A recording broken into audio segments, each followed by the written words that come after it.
Today I'm sharing 3 new appetizers that are so good.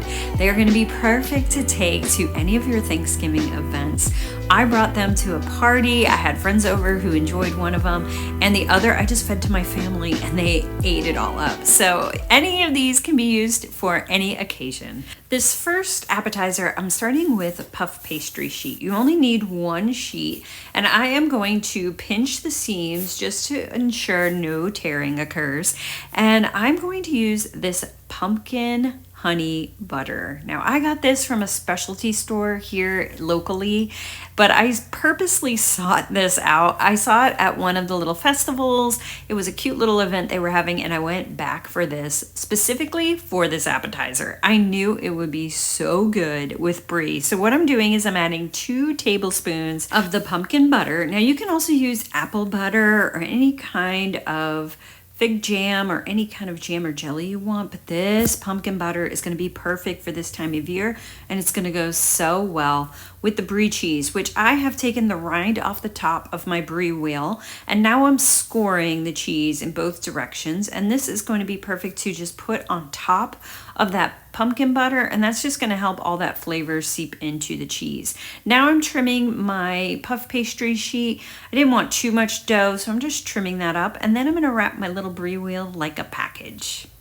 Once I have it all wrapped up, the next step is to wrap it with string. Now I'm using this twine that I have, and I am making it where there's enough crisscrosses so it's making indentions to look like pumpkin with the creases. So I'm going to trim off the excess, and now I'm going to put it onto a baking sheet. I sliced a baguette and drizzled with some olive oil, sprinkle of salt, and I'm going to put that on my baking stone along with the Brie wheel. It's all going to bake together at 375 degrees for about 20 minutes, or until everything is golden brown and looks delicious like this. I topped it with these little sage leaves, and I topped it with half a cinnamon stick because it looks like the perfect stem and leaves of a pumpkin. It was so good.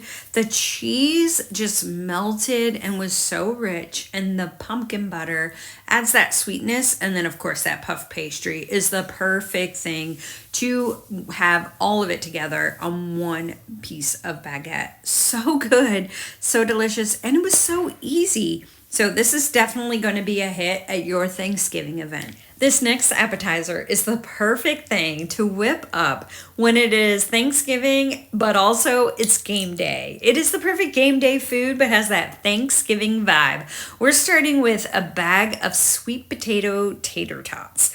I am going to take the whole bag, put it on a baking sheet. We're going to cook them as the instructions direct us to, and we're just going to bake them at the 425 for about 20 to 25 minutes until they're nice and crisp. And I'm going to use the cutest little skewers. These I got from Hobby Lobby. I bet you can get them from Amazon or anywhere else, but they are so cute with their colorful leaves at the ends. And that's what I love about anything that you put on a skewer. You could dress it up for the specific holiday or event you're having.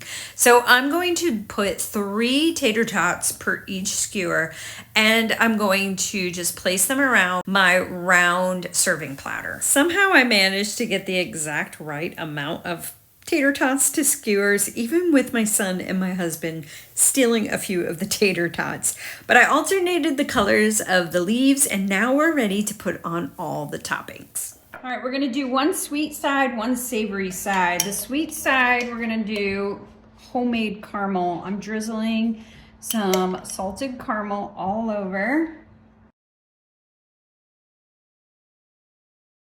On the savory side, I'm going to add some hickory barbecue sauce. Any barbecue sauce is going to do. It's good to have this little spout so you can put them on here nice and evenly. We're going to do that now.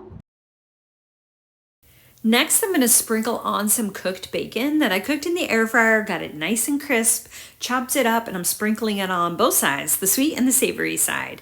And now I'm going to add some shredded cheese. I'm just using a Fiesta blend, but any kind of shredded cheese, cheddar cheese, sharp cheddar is going to do really good on the savory side.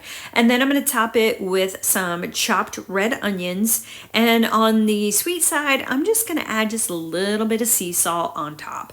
Everything is looking so good. And what I'm going to do is, from the residual heat of the oven from cooking the tater tots, I'm just going to put this whole tray in the oven just to melt that cheese. So we're going to do that. And then I'm going to serve this with ranch dressing in the middle for the perfect dipping sauce. And this is ready to serve. I just gave this to my family for them to try, and they devoured it. I mean, it was gone within minutes. It was such a perfect blend, switching from the sweet side to the savory side and just dipping it in that ranch. It was so delicious. This is going to be a party hit. I really think your friends are going to love it, and it's going to be the perfect thing to whip up on game day, Thanksgiving Day. Next, I'm making mushroom tarts, or as the French would call it, mushroom vol au vent.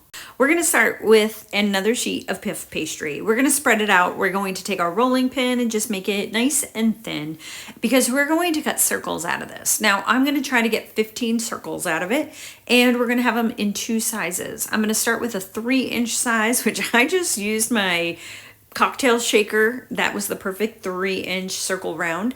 And I'm going to look for another 2-inch, which my lemon juicer is the perfect size for that. So look around your cabinets and try to find a 3-inch and a 2-inch, and we're going to make circles, because what we're trying to do is make the rings. We're going to take those outer rings and we're going to put them on top of that smaller circle. This is going to build the little bowls, if you will. And what we're going to do is just kind of layer. We put one of the outer rings on top of the smaller circle until we have enough. You might have to stretch out some dough. You might have to use some of your excess dough, but we want to end up with 8 of the smaller circles and that larger circle ring on top. We're going to brush them with an egg wash, put them on a baking sheet. We're going to put them into our 350-degree oven for about 20 to 30 minutes. While they're cooking, we're going to make our mushroom mixture. I have 2 containers, so 1 pound each of chopped mushrooms. I got these sliced so they were easier to save a step, and I just finely chopped them and put them in some olive oil, and I sauteed them until fully cooked. Once they were done, I moved them from the heat, and now I'm adding 2 tablespoons of butter, and I'm going to add 1.5 tablespoons of flour. This is how I'm making my roux. It's going to be the sauce for the mushrooms. So I'm going to cook through and cook out all that flour, cooking it in the butter, and now I'm going to add my liquid, which in this case is milk. Before I do that, I want to add 1 clove of fresh garlic.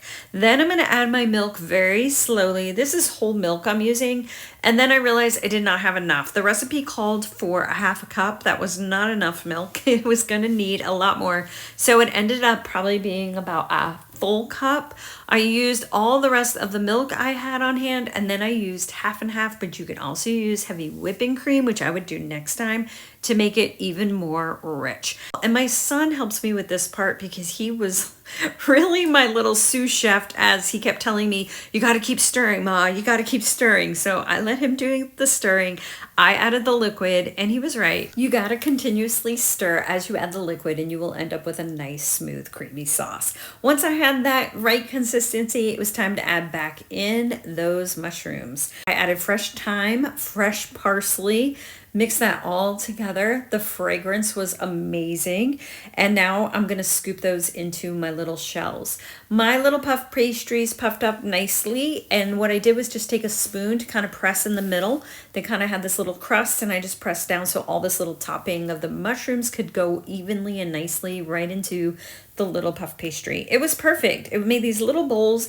I sprinkled a little bit of Parmesan cheese on top. I sprinkled, just for garnish, a little more parsley to give it a little bit more green. And this was so aromatic, so delicious, and it turned out to be a perfect little handheld bite during our soup group event that we host monthly.